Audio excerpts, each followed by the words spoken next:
crucifiés avec lui, afin que nous ne fussions plus asservis au péché. Romains 6:6.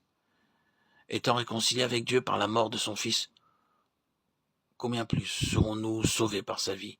Romains 5:10, écrit l'apôtre Paul aux Romains, tandis qu'il développe à leurs yeux le plan merveilleux de l'amour rédempteur. C'est que tous ceux qui sont réconciliés et justifiés doivent régner dans la vie. Romains 5:17.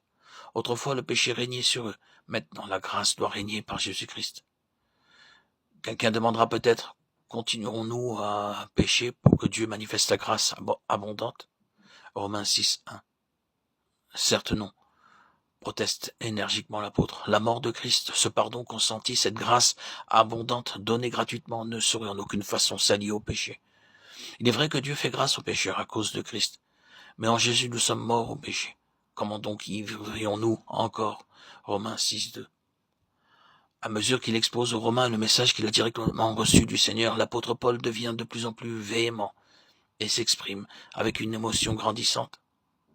C'est qu'il a compris, lui, la tragédie du calvaire ou le péché de l'homme. Bien plus sûrement que les soldats romains dressa la croix d'infamie. Il a compris toute l'étendue de la chute, toute la laideur du péché, de ce péché qui entraîna la mort ignominieuse du saint et du juste. Quoi, s'écrie-t-il, sous le coup d'une poignante émotion à la seule idée qu'une telle chose soit possible?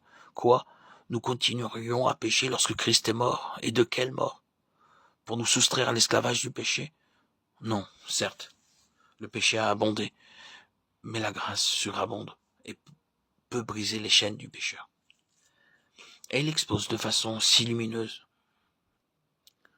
la portée, les répercussions de la mort du Seigneur, qu'aucun disciple à Rome ne pouvait plus ignorer la signification du sacrifice du calvaire. Notre vieil homme, notre ancienne nature, enclin au mal, ont été crucifiés avec Christ. Le voilà le message de délivrance, après quoi soupire toute âme qui gémit sous le poids du péché. Nous tous, qui avons été baptisés en Christ, nous avons été baptisés en sa mort. La croix du Seigneur et son tombeau restent à jamais comme un abîme, placé entre nous et notre passé, nous et le péché. Christ est ressuscité des morts, et nous aussi avec lui. En lui, nous vivons désormais en nouveauté de vie. Romains 6:4. Cette vie nouvelle n'est possible que si l'union avec Christ en sa mort a été réelle, profonde. Une simple adhésion de l'intelligence ne suffit pas. Il faut que, par la puissance de Saint-Esprit, le racheté soit si intimement uni à son Sauveur, qu'il partage vraiment la ressemblance avec lui en sa mort. Romains 6:5. Alors, affirme l'apôtre, nous connaissons la puissance de sa résurrection. Nous savons avec certitude que nous sommes crucifiés avec lui, parce que le péché ne domine plus sur nous. Celui qui est mort est justifié. La tyrannie du péché est brisée. Bien plus. Cette communion à la mort de Christ n'est pas uniquement une expérience négative, une expérience de mort, mais aussi de vie. Nous sommes affranchis de l'esclavage du péché, non seulement par sa mort, mais par sa vie. Vie de résurrection qui a vaincu la mort, et se manifeste en nous. Ceux donc qui sont morts au péché vivent en Christ.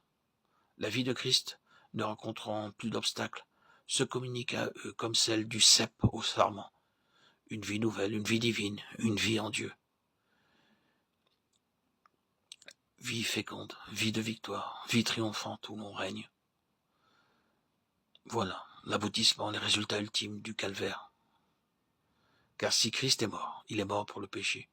Mais maintenant il est vivant pour Dieu. Romains 6:10.